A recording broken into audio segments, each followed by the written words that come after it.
Hello guys, welcome back. Today we're going to be going over how RAM works. So right away we'll jump in and see that we have a basic byte circuit, which I feel like you're probably tired of seeing because we've looked at it so much. But get ready because we're going to have to see it a lot more times before we get to the end of this project. So the things of note is now all of the outputs for our byte are connected to all of these wires, and then we also have two other wires down here on the side. So before we turn it on, let's just go ahead and talk a little bit about what these are doing. So there's 10 wires right here, 8 of which are called the bus. So we're doing an 8-bit architecture, so we have 8 bits on our bus. A 64-bit architecture would use a 64-bit bus. Just so when you see a computer labeled as 64-bit, you understand what that means. And so essentially what happens is our circuit can record data that is put onto the bus, but can also put its own data onto the bus if we request it to do so. And those functions are mainly dictated by these two wires right here. This one, as we see, leads down and will eventually connect to our setter, and this one leads down and will eventually connect to our enabler. So the way we actually address memory in RAM is we have this little grid-like structure between wires of how this decoder is made. And so how it ends up happening is there's only one intersection of wires on at a time where both of the wires are on. So when both those wires get turned on, this AND gate will turn on and will now allow setter and enabler functions to happen. And we'll get into that, and I'll show you exactly how that works. Before I get into anything too deep, I'm going to talk a little bit about how the clock cycle works, and then I'll also walk us through it in an example of how this would happen. So in a clock cycle in a computer, it goes through stages of enabling, setting, and then turning off enabling. And essentially what this does is it makes it so that you have a byte somewhere in your computer that gets enabled onto the bus.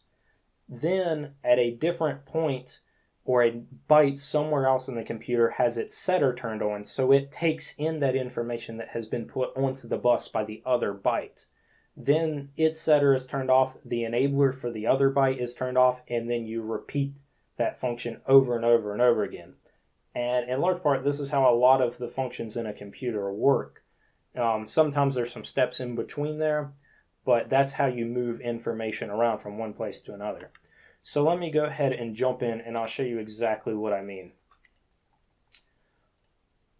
Let me possess this, and then because I want us to be the closest circuit down, I'm going to go ahead and change these inputs.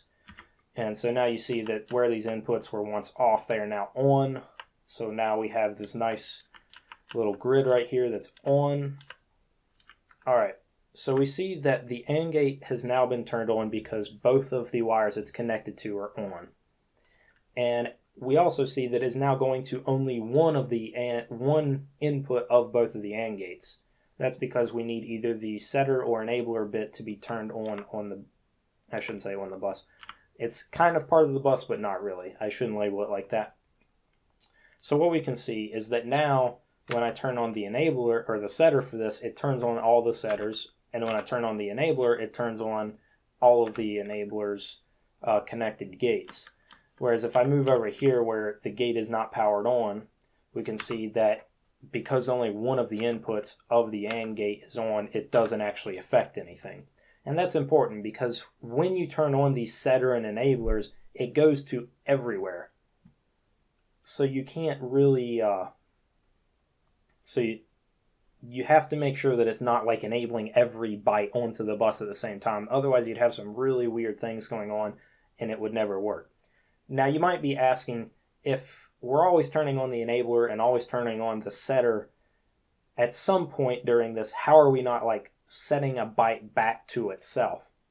Well, the answer to that is that you can't actually move from one memory location to another to begin with, because we can only have one section of these grids that are connected or that are both on at any point in time. And then the registers are more directly connected to the CPU, and the CPU has direct access to the enabler and setter for them. So they are not really connected to this same enabler and setter that we're looking at here. This is primarily for for the RAM and for a couple other bytes that we'll get to eventually down the line. So let's go ahead and walk through that computer cycle like I told you. So I'm going to turn on a couple inputs to the bus right here. So I turned on 1, 2, 4, and 6. So right now we see those are on, but they're not actually being saved in our memory. Our output for our bits has not turned on. So let me turn on our setter, and now we see that the input or the outputs for those bits has changed. And let me just go ahead and say that I should have at the very beginning when I turn those on, essentially what we're saying is that some other byte somewhere is putting this data onto our bus. And so now that this byte has had its setter turned on, it is recording the memory that's been on the bus. So now I'm going to turn off the setter and turn off the bus. So this is like we're ending that clock cycle where the setter for this is being turned off and the enabler for the other byte is being turned off as well. So now we're in the next clock cycle and we want the information out of this byte. So we're going to turn on the enabler and we see that it puts the data right back on the bus so that we could then pass it to a different place within our computer.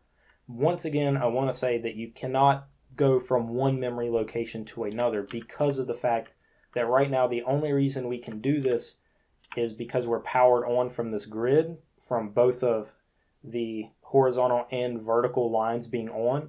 But if we were going to go to a different place in memory, we would have to turn off the vertical one in this case and turn this vertical wire on, which would then turn this byte off, meaning that it's no longer projecting its data onto the bus.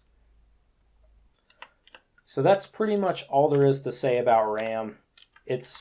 We'll get to a little bit more what it does later when we see how it connects with everything else, but I think that that's a pretty good starting point of showing how we can store data that was put onto the bus by something else and then get data back on the bus from what we've stored. Well, I hope this has been fun. I've had a lot of fun making all this, although it was quite quite the ordeal getting all of these bytes together. As you can see, it is quite large because I want to make sure everybody could see it. I think in game size it's something around 100 meters, which is pretty ridiculous in size, but it's coming along pretty well. I'm pretty happy with it. I think next I'm going to go into tackling the arithmetic logic unit, so expect there to be videos coming up on that. I'll probably do videos about each of its functions. So the arithmetic logic unit has like a comparative function, an add function, ORing, ANDing, shifting, all of those types of things. So I'm going to go over each of those as we do it, and then hopefully at the end we'll have a full ALU, and then we can start to work on the CPU directly. Well, thanks for watching. Hope to see you next time. Bye.